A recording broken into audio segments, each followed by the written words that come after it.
watching us. So we are reuniting as a global team on the media projects, and we're just going to have Marlena comment a little bit because you're going to board a plane. Marlena, you were here for a week flying up from South Carolina to help us with the film day in the courthouse, and you also made it to Wall Street. So would you just share a little bit about what that experience has been like and what you're planning to do going forward? Yeah. My Wall gosh. Street, just on flight 745, nonstop services to Charlotte. Passenger here will be at gate 45A. We'd like to invite guests group 1 and 2. Group 1 and 2 only. If your boarding pass indicates that you are in group 1 and 2, you are welcome to board. If you are not in group 1 and 2, still hear please me if keep I the talk? boarding. You know what? Go ahead and talk. 60 seconds or less. Okay. Yeah. So the film day was super cool. We had Nadine from UK come in, and was just natural, like, actor lawyer on the spot. It was really cool to be behind the scenes on a film day and to be on the witness stand filming. And yeah, and then Wall Street, the antithesis of me, I feel like, but really cool to be in a place like that and push forward on our mission of making this mainstream, making spiritual emergencies mainstream, and making all the good moves we can towards informed consent and proper care, all of that. So it was really cool to see, really cool process.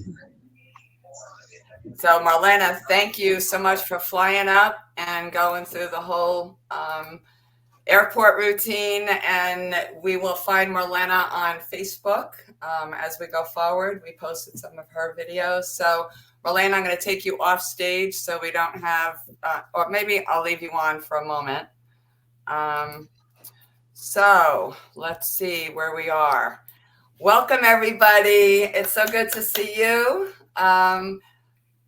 I have to keep a count here. If anybody notices that people are on and I'm not bringing them on, kind of wave your hand because I'm going to manage this. So we have 10 to 12 people at noon today, 12:30, and we have another 15 tonight. So that represents over 50 people from our global network. So thank you. If you have to leave early, please let me know so we get your comments on early. We're going to ask you to introduce yourself in the chat so we don't take time up. Most of you know each other. You'll get a roster down the road because we'll update our list. So I'm going to start off with just a brief intro to start. And I'm also going to watch, I get people texting me. Okay. So what we want to do is update on our progress, which there's been a lot, and engage in moving forward, looking how can we ease the journey with all of us. We do have a lot of project progress I'll comment on in a minute. We'll close with next steps, and we're going to ask each of you on how might I contribute. And that's also to say each one of you have contributed over the last few years for us to even get here. So thank you. So I'll briefly say we have 4 main pieces amongst a lot of progress. We do have a documentary pilot outline with a whole series sequence. I call it the 18,000 piece puzzle. Has been and is being put together. We have an Aware New Jersey, Aware USA, and hope to have an Aware Global initiative. I'll ask Carlito to comment on that in a minute. We do have a full feature demo sample to show you a little bit today. And we have a Wall Street investor presentation that we just did on the 20th to talk about. So I'm going to actually go to the next slide in a minute and come back because I have to answer text. Carlito, would you introduce yourself? You are one of the newest members and a co-leader on Aware, New Jersey, Aware USA. So would you comment a little bit about this slide as I answer some texts?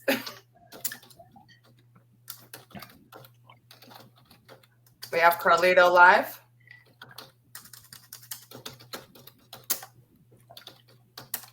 I don't know. Carlito, can you hear me? You may have to go to settings and then adjust your mic settings. What's up, brother? Hey, guys.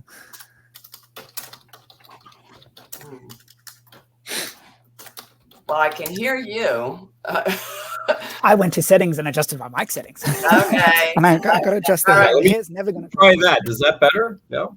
Okay, Carlito, if you would take this slide and just talk to us briefly about the AWARE project and your role. Okay, great. And how's my audio? You can hear me? It's good. Yep. Okay, good. All right. So, and as you're checking text, just so you know, I think Pastor McDuffie's trying to get into. So if you look for him. Gotcha. Thank you. Anyways, hello, my name is Carlito. I am a certified crisis counselor for both the state of New Jersey and Crisis Text Line. And I'm helping with the New Jersey Coalition out here. So what we're doing going forward is, particularly in my space, I'm coalescing and working closely with interfaith, spiritual, religious, clergy, you name it.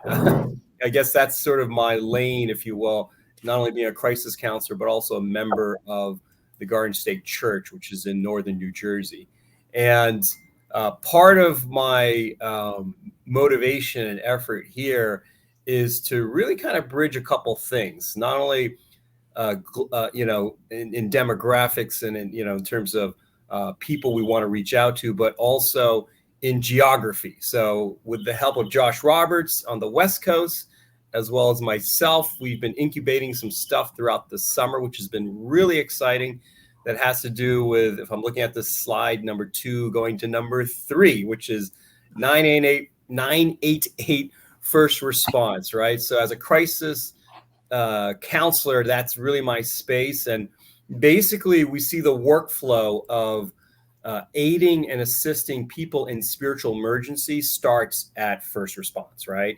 And so with that, it's really kind of behind the scenes right now, but there's some sort of pilot testing that Josh and I are working with, especially in Paterson, New Jersey, with the help of Reverend Pastor McDuffie, that's going to look sort of like, I'll use this phrase and we'll figure it out, but there's a lot of things we've written down, but it could look like this. So somebody's in a spiritual emergency.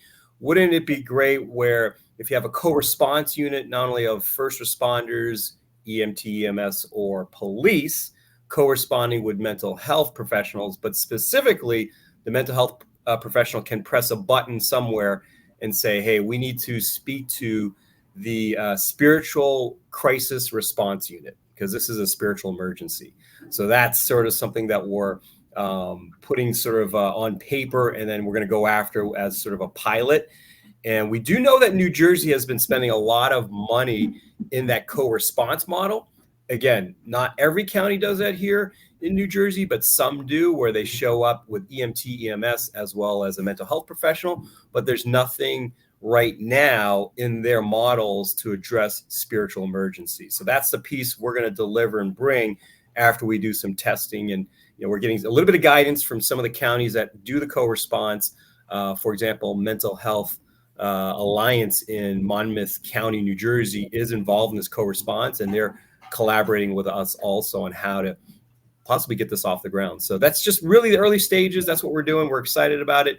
And then eventually, if you think about the natural workflow of spiritual emergency, you go to a spiritual crisis response unit. Maybe they need to be brought into a spiritual emergency room, right? So there's emergency rooms for sure where you get your screening and your vitals taken, but is anybody taking their spiritual emergency vitals, right? So we're trying to figure that out too. That's the workflow that would go there, and then eventually to mental health wards, mental health floors, and of course outpatient and inpatient care. So that's certainly down the road. So that's I think I got to number 4, Janet. So hopefully that was helpful for everyone. It is. Texts are still coming in, but And I okay. see Pastor Yeah. McDuffie's here, so you did your job. Thank you. Excellent. So I'll say the last one. This whole piece right here is what we would call boots on the ground. You know, we are making a docuseries, we are making a feature movie, but we are doing boots on the ground to make an impact into the system. And our choice in New Jersey and then East West Coast is to influence the 988 rollout and get some clergy, spiritual, religious competency and care into it. So we have a proposal that's in. And number 4 is a real fun one that just came up. We have a retired NFL player who has come into the group mainly because I'm doing business with him on insurance for our whole project. But he is a board member of quite a few psychiatric hospitals in New Jersey. And without asking, he offered. He's aware of our team and aware of our project. And he pretty much says, I don't have to explain to you that we need to improve inpatient and outpatient care. Our boards are struggling to figure out how to do it. And so a few of us are going to go in, hopefully to get some consulting contracts to do it. And then that will also help pay for this project. So that's my comfort zone. As most of you know, I am not a film expert, but we're trudging along on it. So getting into hospitals will be amazing. So I'm just going to go back a moment. One of our progress steps is on the documentary and content sequence. This is not a made for Netflix production yet, but I call it the 18,000 piece puzzle. And that has been collected for quite a few years, very specifically with many of you over the last 3-4 years. And what happened with this is Jen Gaeta Siciliano came and visited with me for 2 separate weeks. And over those 2 weeks, we took the 18,000 pieces and put them in order. And so that's just huge because when I faced it, I just couldn't imagine how to put this in order. So we created a 4-part outline, and then we started plugging in all your stories, your pictures, the research of how can this flow into a sequence. What happened then is we were able to edit part 1, which you can take a look at. It's short, 8 minutes, but part 2 brings us almost through 2 decades. And we pretty much covered your piece in there if there was something that you shared with us and we recorded. If we missed you, talk to me offline and we'll get you in it. But demo part 2 says, well, what happened before I presented on Wall Street? What were other people doing over 20 years? And who was hospitalized? Who took meds? We're pretty much showing that story. We're not showing the positive progress over the 2 decades yet. We go into part 3 and we're going back 3 more decades. So we're going to go back to the 70s, 80s, and 90s when many people were hospitalized, misdiagnosed, but also when the pharmaceutical market took charge, the DSM-3 came in, and quite a bit of research behind the scenes really wasn't seen or understood. Part 4 is one of my favorite because I call it the gathering. And the gathering is going to now start to show, as of 2021, how did this whole group around the world gather? Each one of you have introduced us to multiple people, and that's how we have a team or a network of 50 to 100 people actively.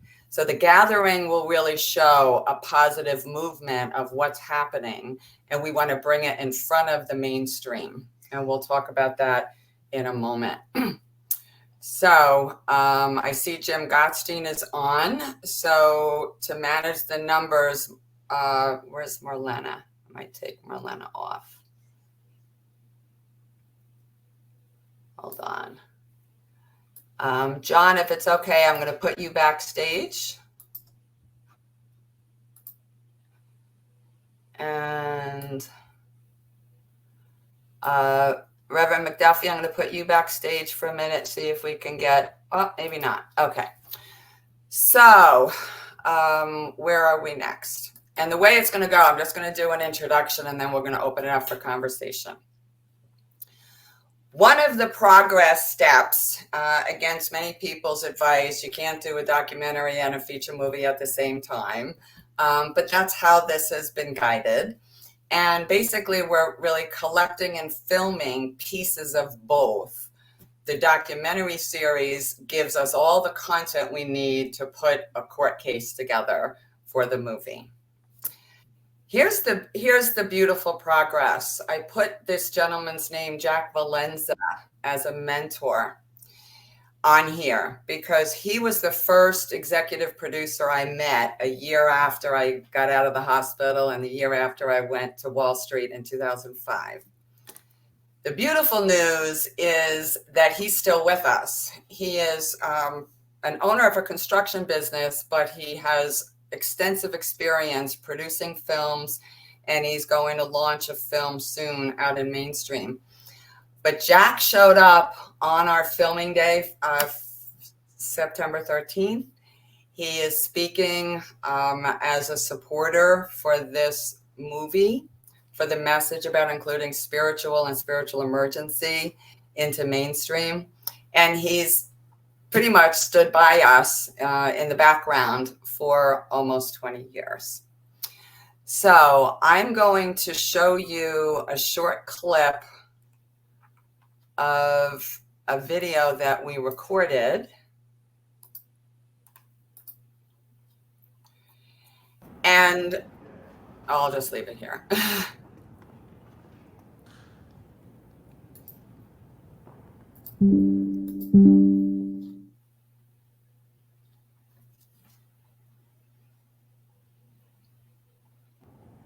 Ladies and gentlemen of the jury, imagine you were going about your days feeling happy, hopeful, and overwhelmed. But your family are looking at you through the lens of something that happened more than 20 years ago. They're looking at your behaviour like something's off. Without your knowledge, a call is made. That call results in 2 police officers coming to your door where they're telling you that you're going to be going to a psychiatric institution where you'll be committed, diagnosed, and medicated against your will. You go willingly with the police. You've got nothing to hide. You've not committed a crime. Everything will be explained when you get there. When you arrive to that institution, you tell the doctors your story, but they're not listening. They're hearing you, but they're not listening. They meet you perhaps one time, and they've already decided that you've been diagnosed with bipolar disorder. One time, and you've now got a psychiatric label that's stigmatizing. How would you feel? Anna Biltmore was telling the doctors that she was an entrepreneur, that she had been on Wall Street pitching to investors. What did they think of that? Delusional. The psychiatrist who was assessing Anna didn't even think to verify the facts that she was giving to him. No call was made to her sponsor to validate the truth. Anna had been on Wall Street. She had been pitching to investors. But now Anna's falling down the rabbit hole. No one's listening to a word she has to say. She has this diagnosis. She's about to be committed for 11 days with a diagnosis of bipolar disorder, where she'll be medicated with at least 3 harmful medications. Anna is you and me. Anna represents the thousands of people across the world who have been committed against their will, ignored, diagnosed, and medicated for telling the truth. What we are here to ask is how many people around the world have found themselves in Anna's shoes? So to be continued. So I'm going to stop the presentation for a moment and just get some comments, because for a year I've been trying to get into a courtroom, and we got in there. Nadine is not an actress, but I sure would like to hire her. Nadine flew in from the UK, and she spent a week with me putting her opening and closing statement together, and getting there. So let's just get some comments so far on progress. We have aware, progress, and we have just a little glimpse into what the feature movie could be. So Joshua, thank you for your clap. You want to comment? Yeah, I love the intro scene where she's walking down the aisle. Professional. I think the courtroom scene is really cool. I like that change of angle at the end there, to spice it up. I think if we added more of those little angle changes, or even some sort of cutaways to the big project and how this is affecting all of us, I think that would be really good. But I love the direction that this is going, and it's so cool to see how much weight is actually behind this, including the film side, but also the community side. And I watched the 40-minute intro as well, that like part 2 thing, which I thought was fantastic. There really is so many bright minds, and there really is this community coming together. And I think for such a time as this, we were born. So those are my thoughts. Great work, you guys. And Janet, kudos to you. I mean, it's amazing that you've been pulling this off for so many years. And really, I think it's starting to come to a head now. It is. Thank you. I'm not going to tell you about the stomach aches and sleepless nights I have, but we'll save that for private. May, I'm going to have you comment, and I'm going to take you backstage because I know you have to leave. So May joined us from the Netherlands. And right before we put part 2 documentary together, May showed up and helped me piece her story into all 4 parts. And we'll talk about that at the end of how everybody can help piece their pieces. So May, why are you here, and what is your thinking about the media projects we're doing?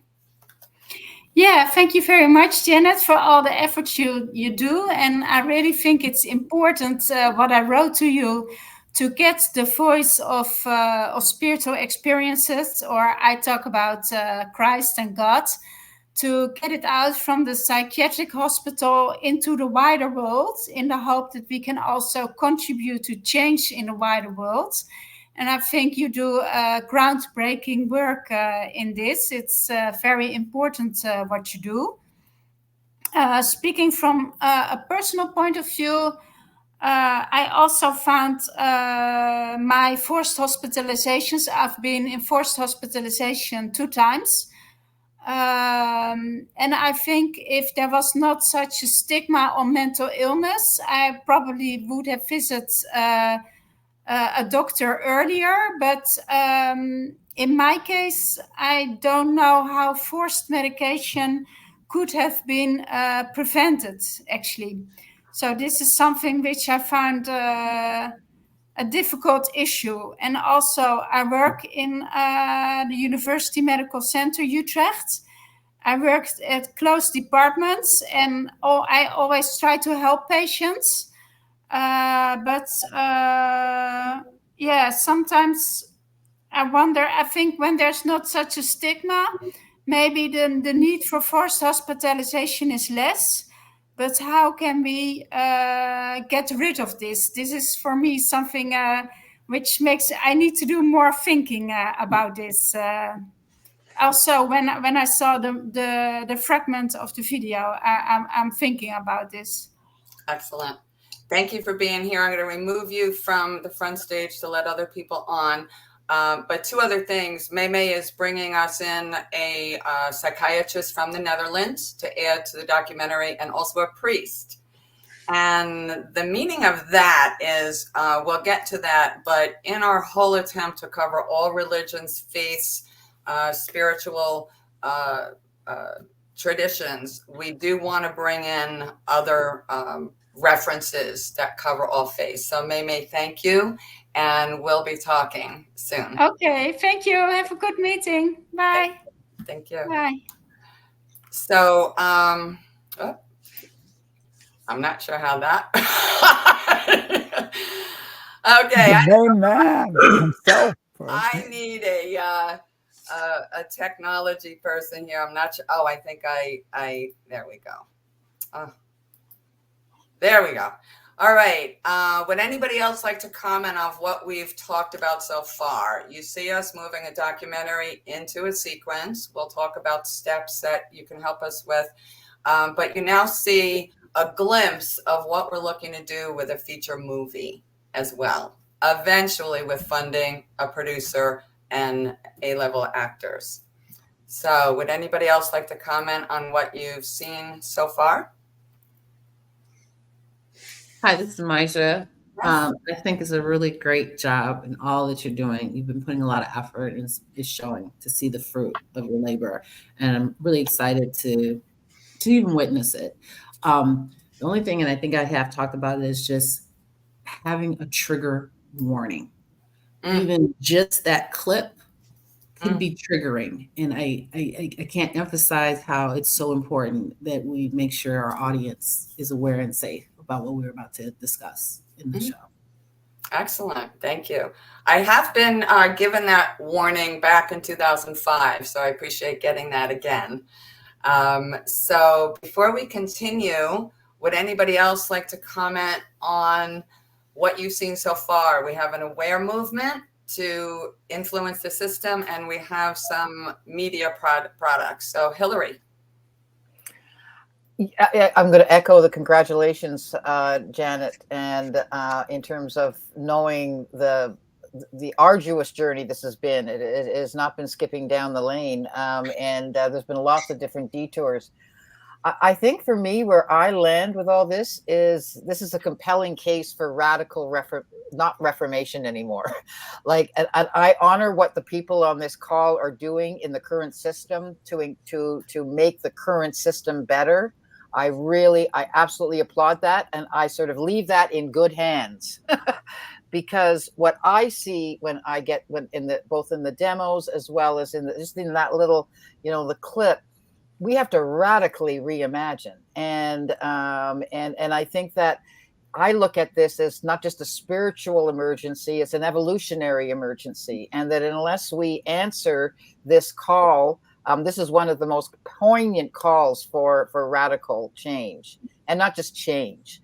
We have to really rethink the human condition. And I think that it just sets the case for that. And so while it's spiritual emergence, in my mind, there's an actual bigger call and of evolution. So but that's my gig, that's my thing. So of course I would see that. But I think there's a way of framing this so that for some people, spiritual may not be the connection that they can really connect to, but something that allows them to see this as a call. This is a radical case for radical change. And a way of framing it like that might also be helpful. But I also want to just again applaud all the work that's being done to change the current system. I don't have to worry about that. As I said, it's in really good hands. Excellent. Thank you. And as we reconnect, Hillary, the radical change message comes to me in part 4. We want to lay the groundwork that some people mainstream can relate to. And that's also why we want a series, because this has to build and build and build to that. So thank you for that. Before we continue, would anybody else like to comment on the progress we have had so far?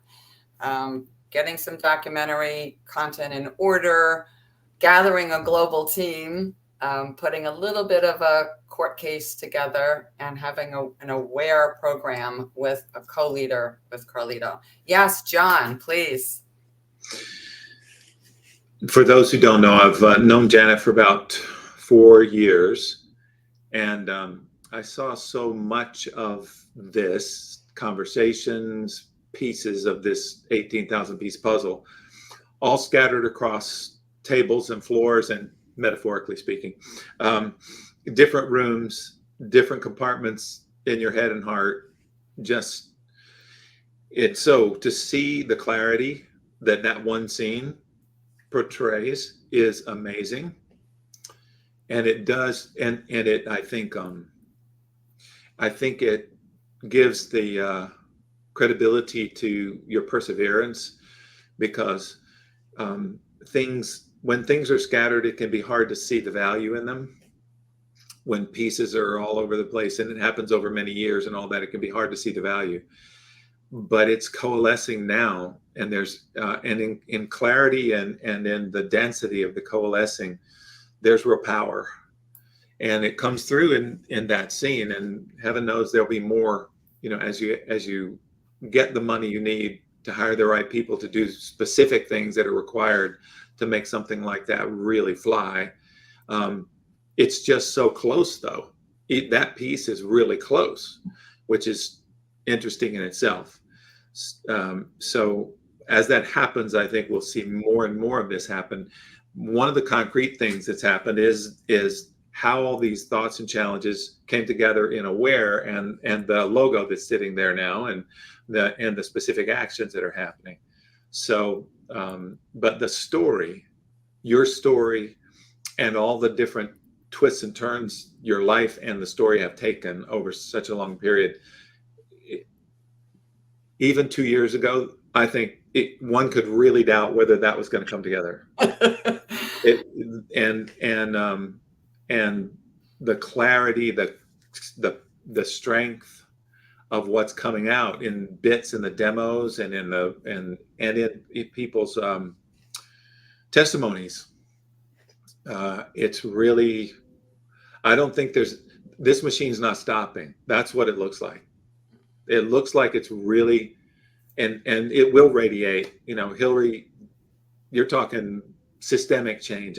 If that's is that a fair way to put it? How far and when and how it goes, that's up to the Holy Spirit. As far, I mean, Janet and I talk about that all the time. So it's been a relatively disjointed seeming effort over years. And I think it led many people to go, I don't see how this is ever going to go anywhere. And I'm seeing it go somewhere really powerfully. And so it's very exciting. It's very exciting to see the reality blooming. John, thank you. And for those of you who don't know John's role, he and I spent every Friday more on the business side of this. And that's also kept me sane. And John is also an actor, and he is written into the movie, and will be coming in 2025 as a business partner, actually featured in the movie. So John, thank you for showing up today. So again, before we continue, is there anyone else that wants to comment on progress so far, or even question? Carlito's here with the Aware program. Joshua Roberts is also helping us with that. And then we have the media productions. We're going to go into some other steps soon. I just want to say, is it not John's voice that actually narrates part one, the demo one? Yes. And John narrates in part 3 as well. So yes. So we got that. You'll hear him. Any other comment? Yes, Jim, welcome. I'm glad you joined us from Hawaii. Thanks. Yeah, it's 7 o'clock here in the morning. First off, I thought the clip was great.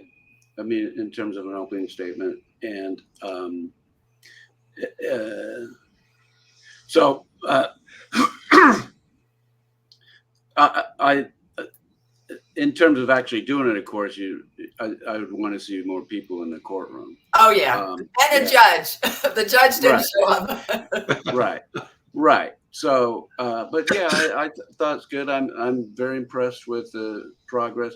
I'm not going to be able to stay long, but I just wanted to say hi to everybody. I'm really glad you're able to make this great progress.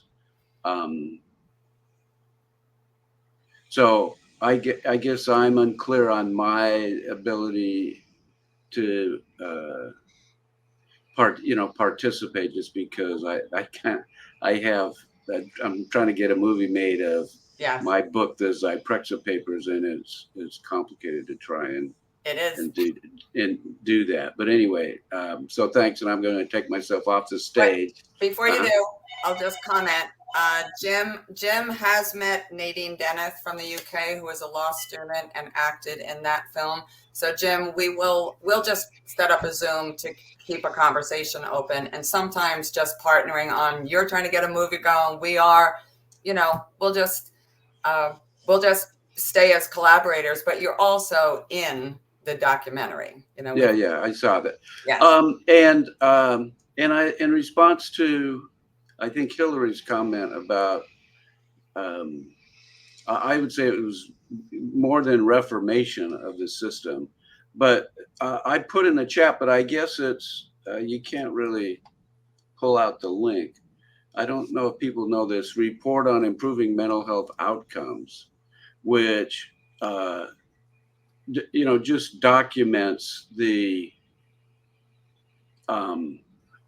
how, the horrible outcomes, that basically we're taking a possibility, it's possible to approach 80% recovery, and we're getting 5% and reducing lives by 20 to 25 years, while there are other approaches that work. A lot of it basically by the poor outcomes because of treating spiritual experiences as a mental illness. But in any event, that report, I think, it's extensively cited, and people might be interested in that. So I'm sorry for taking it, but I think people might be interested in it. That's great, and you have a lot of good reports out, so we keep distributing. Jim, thank you. I'll take you off stage and get other people on, but we'll talk soon. Great. All right. So again, we'll continue with the presentation. Is there anybody else that wants to comment on anything Jim said or what we've done so far? We good? All right. So that continues, and this movie continues really with content, script writing, working with Jack Valenza of what else we need to get investors and an executive producer on that part, the feature movie. So, Marlena, I think you're on here. Did I get you up there? Synchronicity or God's hand would have it. I believe it's God's hand. I did present in 2005 on Wall Street, and that was kind of a fluke. I took somebody else's spot, wasn't planned. And that really set the stage for me to be involved in this. And as most of you know, 9 days after the 2005 presentation, guess where I was? Locked up in a hospital. Stephen and I have slightly maintained contact over 20 years, but it was really a few weeks into August that we were talking, and all of a sudden he had a spot open September 20th, 2024, and I was invited back to Wall Street, which I just found the joy and humor in that. Joining me was Dr. Chatlos and Marlena. And you will be able to see a full video of it. We'll do some clips. It was professionally recorded, but a few things happened there. One, Stephen gives us his full endorsement. He will work with us to get big time investors. That was the whole point of it. So we will be putting a pitch deck together and working one-on-one with Stephen, who is in New Jersey. And Stephen also said yes to acting in the film. So he will be in the film. He's been in other films before.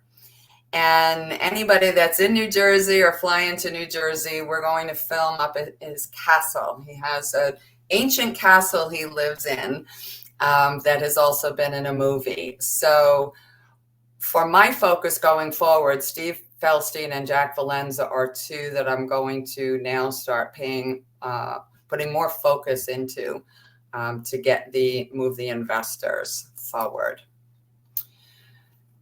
So we're at a place to kind of brief some of the next steps. There's probably 100 next steps, but what's on my charge is to put a pitch deck together, and that's not my forte, but it will happen.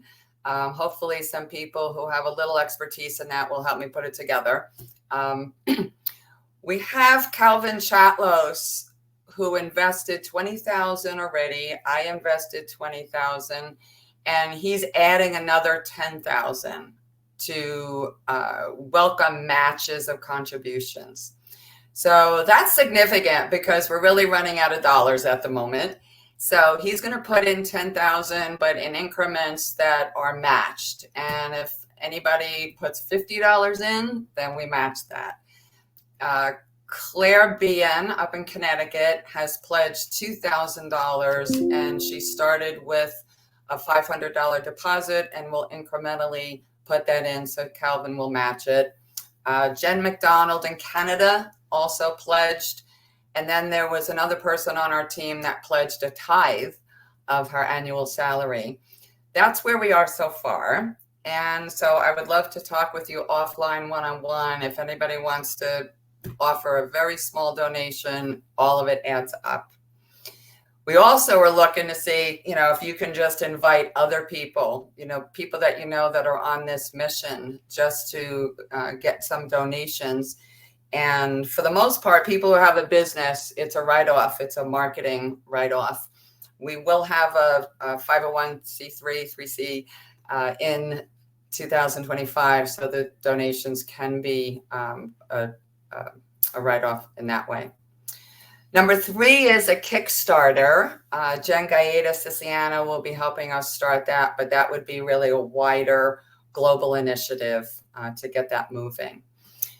So just before I finish these parts, some of you know this already, but anyone that helps us get 2,500 or more gets a 5% finder's fee. And then when it obviously gets to a $10,000 investor package, that's also a 5% finder's fee. So any way you can help us bring in some people that want to contribute, that keeps us going. The next step is securing an executive producer, because I'm not. I just put content together and some creative touch. Many of you help with that. But this is where Jack Valenza will be vetting the right executive producer for either or both of our projects. And we're very clear we need a production company. Right now we work with people who film and edit, but they're not exactly putting the story together, which is going to be important to do. I did mention that we're going to get some introductions to the CEOs and boards of New Jersey psychiatric hospitals. And I would say, again, that's where my comfort zone is. So I'm very much looking forward to going to visit the hospitals and seeing where they're seeing the improvement, what kind of dollars they have, and actually seeing if we can secure some contracts. 2025 is the anticipated production schedule. I would call everything we've done so far as pre-production, collecting content, sample videos, some professional, but we haven't rolled out a full professional filming in all the locations. We would love to get out to California. We tried to do that a year ago. We still have an intent to get out there. We'd love to get to Chicago, Texas, definitely Massachusetts and Connecticut, where a number of our people are. And even, ideally over to the UK, we have a number of people, South Africa, who knows? But our intent is to be fully funded to do the right production schedule. And then for this group, we will have another reconnect in the first quarter. So that's kind of our next steps. When I look at this global support network, behind the scenes, it's important to know that we are establishing a very small senior leadership business team. Hillary and Brett, we talked about this back 2 years ago, and you helped put some thought to that. We have still not solidified it, but we are establishing a core team. And that would be a requirement for an investor group, a serious investor group, that the leadership team is solid, credentialed. So that is happening. The second piece is, over the years, I love how this group has grown, this network, but I have become limited to pay attention to every single person. So Calvin is now going to take a leadership role over all the MDs. We do have MDs that are coming in with an awareness and research and passion on the change that needs to happen, but also the spiritual part. So Calvin will be taking charge of collecting the MDs together and making sure we got their research and voice. Colleen DeJoseph will be taking a leadership role on all of the PhDs, making sure we have their dissertation research in the right way. And then we have a legal group that will be coalescing, and I will bring Jim Gottstein in on this. Nadine Denneth, who is a law student in the UK, and we have a New Jersey lawyer who's taken interest.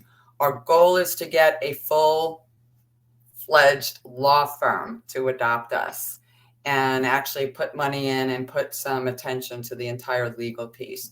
So those are 3 areas that we're looking to have other leaders take charge. Carlito is co-leading the AWARE team, and we'll be looking for more USA aware and then global aware to move that initiative. Number 3 is we are always looking for a journalist. We want a journalist to collaborate with us to get us into the news. And I know there's more than one out there in the United States or around the world who cares about this topic. So this is where any of you can recommend, try to nudge, find out, who would be a journalist to really take us on. And a number of you would be invited into those articles and on mainstream news once we get there. But we're very, very focused to get this into a mainstream news, which then allows us to be seen by other funders, celebrities, etc. So number 4 is a very clear intent to get some celebrity endorsement. We almost had John Bon Jovi last December, and I don't think he's too far away to find again. But we believe that some of the celebrities that have experience in the mental health system will jump on board and help endorse this and move this forward. So any stretch that anybody can do to reach towards celebrities would be great. So this last piece I'll stop on in a moment and then see if there are questions. A number of you have already invested time with me to make sure I have your story. I have the dates of your story. Some of you have given me old photos from the 70s, 80s, and 90s, which helps us put that into the right time. Many of you have recorded or sent me recordings of your work, so we're looking to timestamp that. And what helps is each person, if you want to make sure your content is in the right way, the right form, just start putting it together in one place, one Google Doc or one location, and then schedule a meeting. Because each person might take up to 10 hours for me to just sort by myself. So I'll stop there for a moment and just see if there are questions. Joshua, I pretty much got your content, but we still need to talk more about, the fuller story. Matt, you and I have spoken, and you're going to do some re-recordings, but let's just welcome Matt from Hawaii. Formerly from California, but Matt, do you want to comment on what you and I have to do? Because you want to re-record some things because life has changed and advanced. Sure. Yeah, thanks for having me again. Yeah, there's just a few parts of what I did the interview back last or summer before last in New York. There was just like 1 or 2 parts that I feel like I've learned a little bit more and my experience has changed, and I just wanted to kind of edit what I said a bit. But yeah, it's really nothing all that major, and I think it also would be kind of maybe interesting or helpful to have like different different different parts of the recovery process, like include little snippets of not just myself, anybody else who's been through this, but like back then things were a lot more intense in the recovery process, and there's still stuff going on now, but um, I've gotten more healing under my belt, so it might be interesting to kind of have that contrast, and then have other people. I don't know if we would expand to other people's experiences like mine, but kind of get different timestamps throughout the journey. So possible like future, if we wanted to kind of do like a then and now Yeah. sort of situation might be interesting. But I'm whatever works best for the project. I'm happy to share anything and everything. So excellent. And I think that's an example to give everyone a preview of where part 4 goes, because we lay the groundwork historically of stories and people that don't know each other walking through these situations one-on-one by themselves with their families, etc. And by the time we get to part 4, one thing we show is the gathering of people who's now starting to connect across the nation, across the world. But we're also showing progress of what initiatives, where does neurodiversity come in? What is Maja doing, in her practice, Hillary, everyone. So we're going to be showing a crescendoing of progress to give hope and some information about this is really happening, behind mainstream doors. And when Matt and I spoke, Matt, it's perfect. What you have for the time you recorded is where you were. And now we get to see the evolution of, even you taking off from California and going to Hawaii and continuing your journey. So we do want to show the progress. Yes, both personally and also in the work and the initiatives we're doing. there's one more thing. Can I add one more thing? Yeah.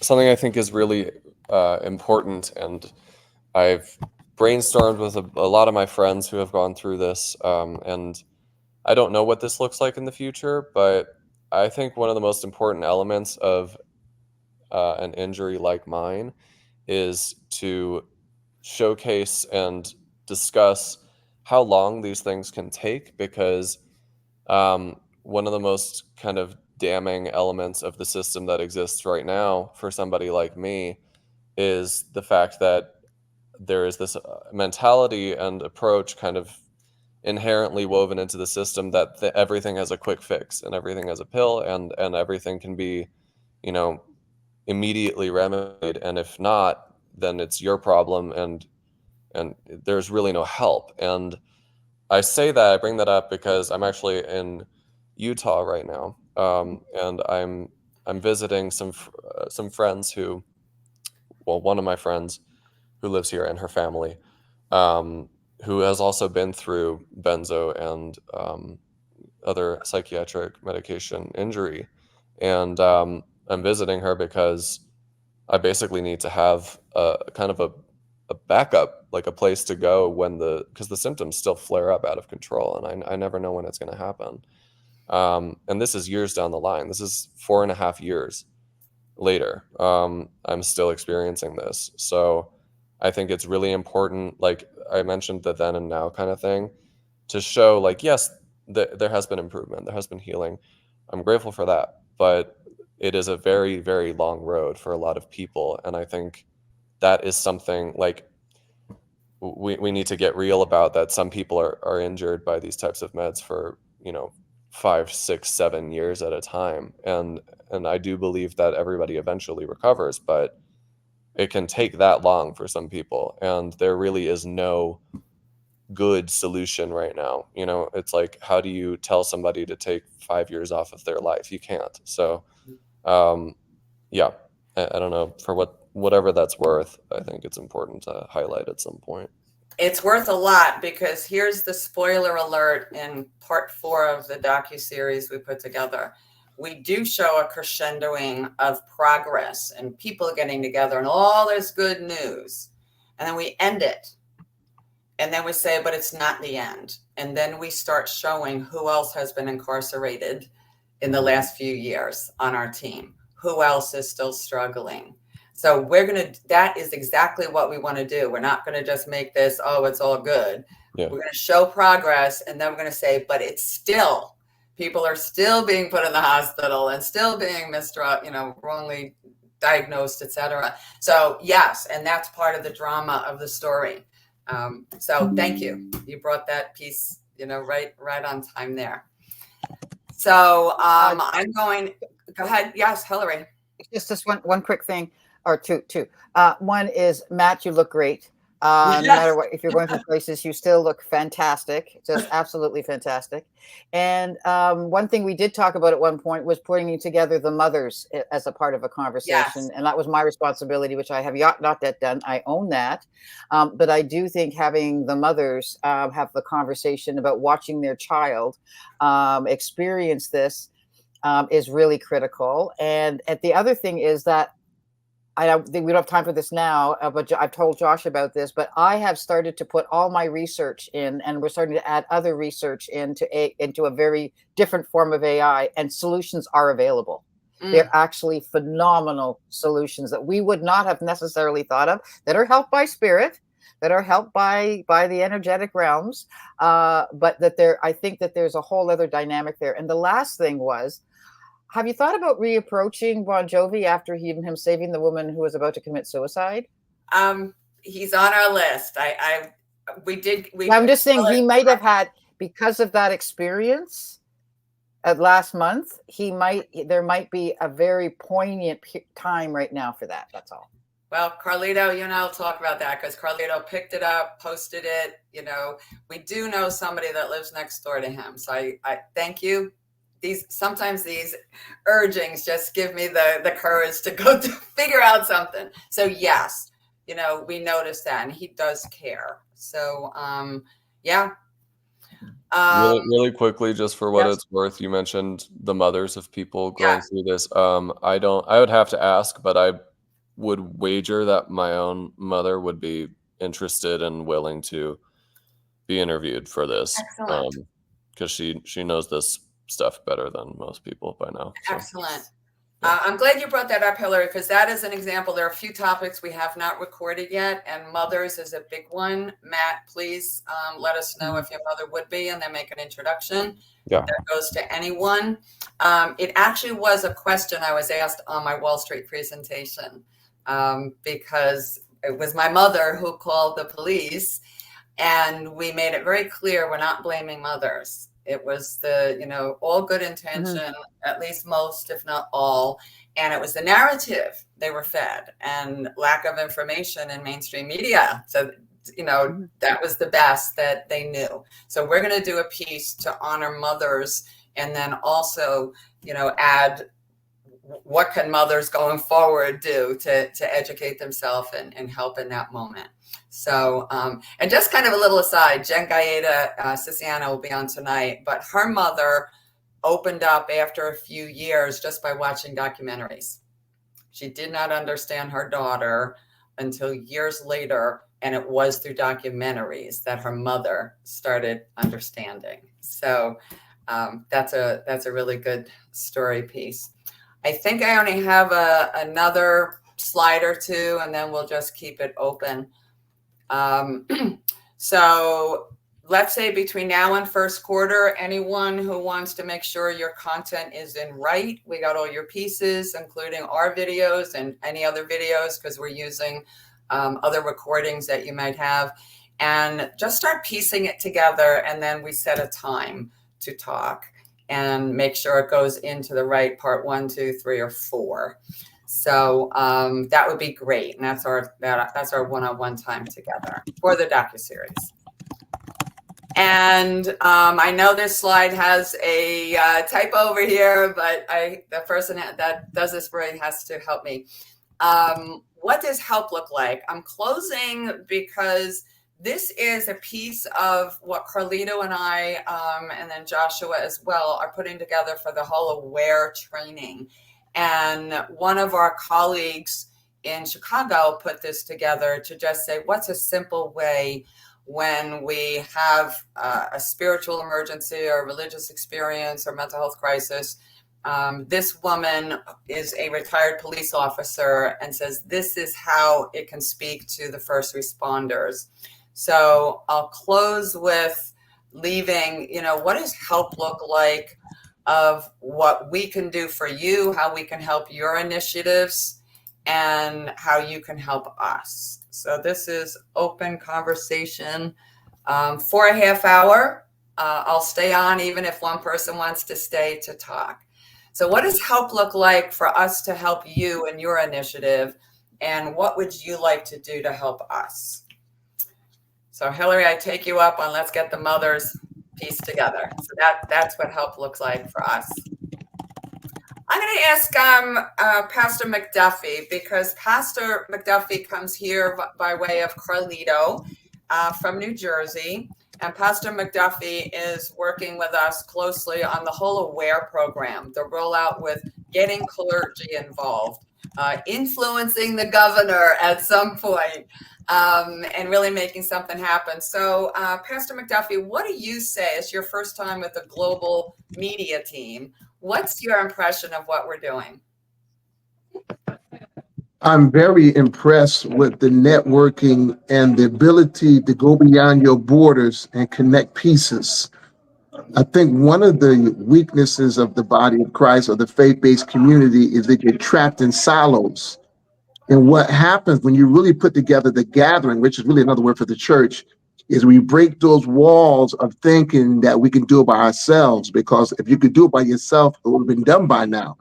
It is purposely set up so that you have to reach across the aisle and network with people that you might not always see eye to eye on, but by gathering continue, you learn to work through those differences to remain on the main goal.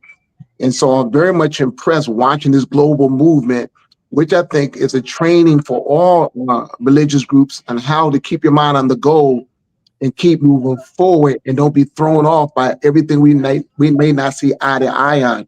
There's a bigger goal at mind, which of course is using any means necessary to keep people healed and whole.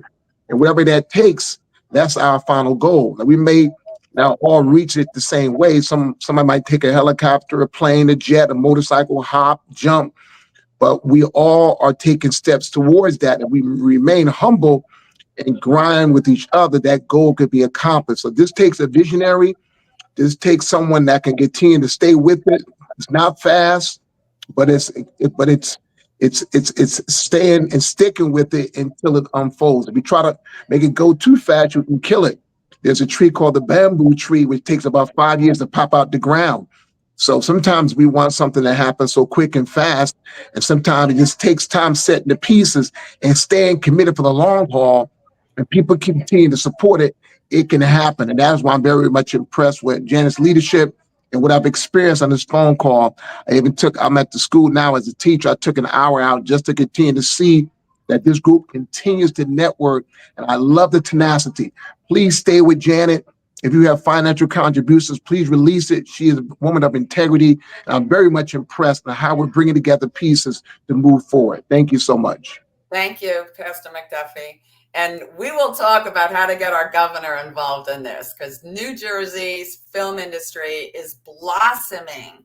It's even more than Netflix. I just was reading about the other studios who are establishing location. I'll say this, we'll get Assembly Benjamin Wimberly, who's good friends with the governor, sit right by them.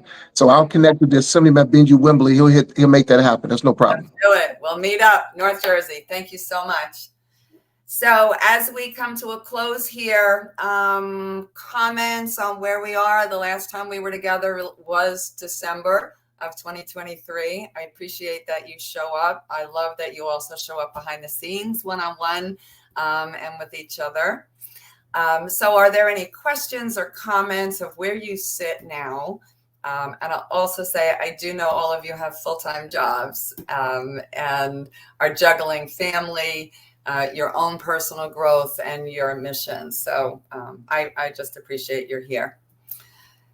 So who would like to just do a closing comment or a question on where we are? Yeah, I could share some little vision about like what's happening with the East Coast, West Coast Aware movement. So firstly, I love where we are, and this team has stayed together, and this has been a journey already, and I love that. And I think Pastor McDuffie said it well. It's a long journey, but a beautiful one, and actually the one that can yield the richest fruits because it's been so pruned in the right directions. And in terms of right directions, I think that my approach is, you said the boots on the ground. I want to really reach these minds that are hurting, these minds that are broken, these minds that are confused. And so at the moment, I'm doing that through neurodiversity gifts and Aslan's Way, both of which we're trying to bring into the church communities. So neurodiversity gifts, we've teamed up with Carlito, and we've got a pilot group there in New Jersey where we're going to offer it to them and then just get together and bounce ideas about creating this new narrative. Because as has been said, it's the narrative that's confusing the mothers. It's the narrative that's confusing the world at large. And then in terms of Aslan's Way, which is a Jesus-lit mental health path, we're bringing that into, there's a mega church pastor here in San Diego, the father of the band Switchfoot. And he's very interested in bringing that into his community.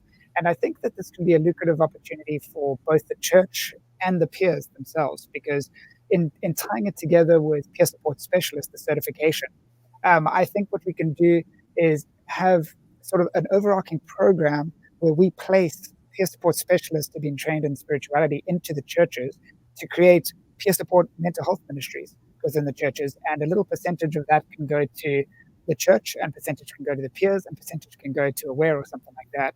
And it's really win-win. How do you have to lose? You're just building the medical insurances, and ultimately it's going to help even the medical insurances because we're giving them meaning and purpose that doesn't require medical insurance to keep paying out on Band-Aid medications.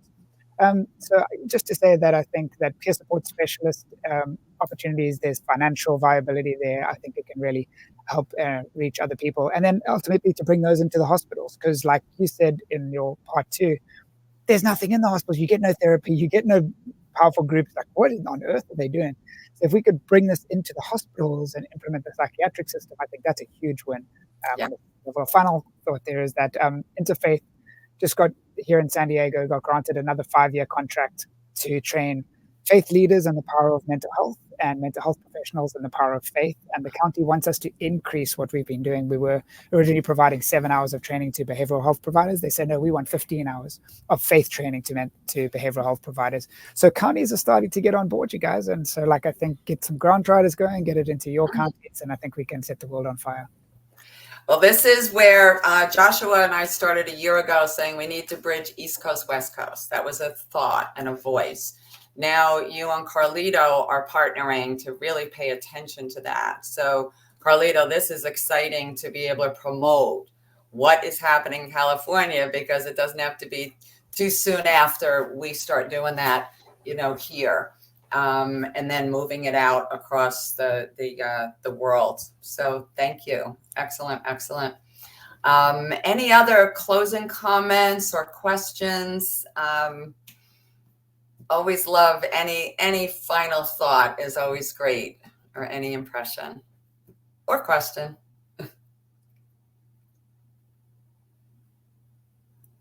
Well, I'm reinvigorated. So Hillary and then Maisha. Sorry, did you hear? Go ahead. All I'm saying, I'm reinvigorated. So and it's wonderful to be in this group and just, again, reconnect to the network. These are important opportunities to come back into alignment, into alignment with each other and to connect with each other. And I very much appreciate that. So thank you. Excellent. And Hillary, it really isn't too far away from me to fly to Canada or you to fly here. So we got to get that in person, because that makes all the difference in the world. And then, of course, I'm just going to bring Jim Gottstein back here for a minute. And then there's, of course, Hawaii. We can go visit Jim in Hawaii, right? Absolutely. All right. He's got some extra rooms there for us. So, Maisha, you were going to say something. No, it was just, I'm glad that we were all able to get together and just to hear all the progress. And it's different from seeing it or hearing it from a silo, but just hear it from the whole group. I think this is great. I'm very excited to see how this is coming out. I think it's needed. These are conversations that were not had just a couple years ago. Society wasn't ready for it, and people were all trying to do their own healing who were having awakening experiences on their own in their own way. This is not a new subject. This is something has been going on for years, but to see that there's an initiative to try to make a change from a global perspective is great. Excellent. And Maisha, thank you for the work behind the scenes where people are going to see some of your story from the 70s and 80s. So, and that's how far some of us can go back, where Maisha's story begins in Haiti and the spiritual training from grandmother, to bring. So this is also what we want to weave in of, what, if any of you were around then, what were you doing in the 70s, 80s, and 90s to, kind of give perspective on either thought, culture, experience. So thank you. We do want to get out to Chicago as well. Carlito, this is your first time on the global team. You've been very active with the Aware.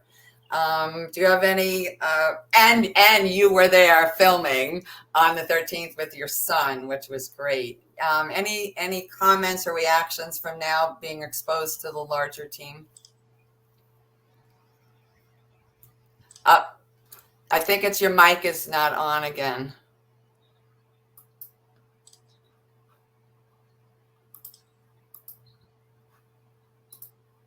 I don't know. Yeah. Settings.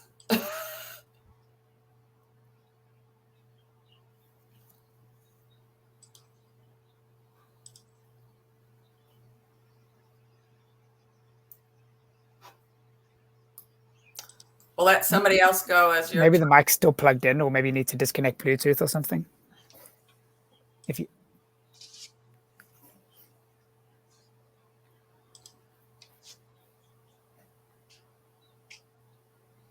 Love you all. All right. That's a good summary. We love you too.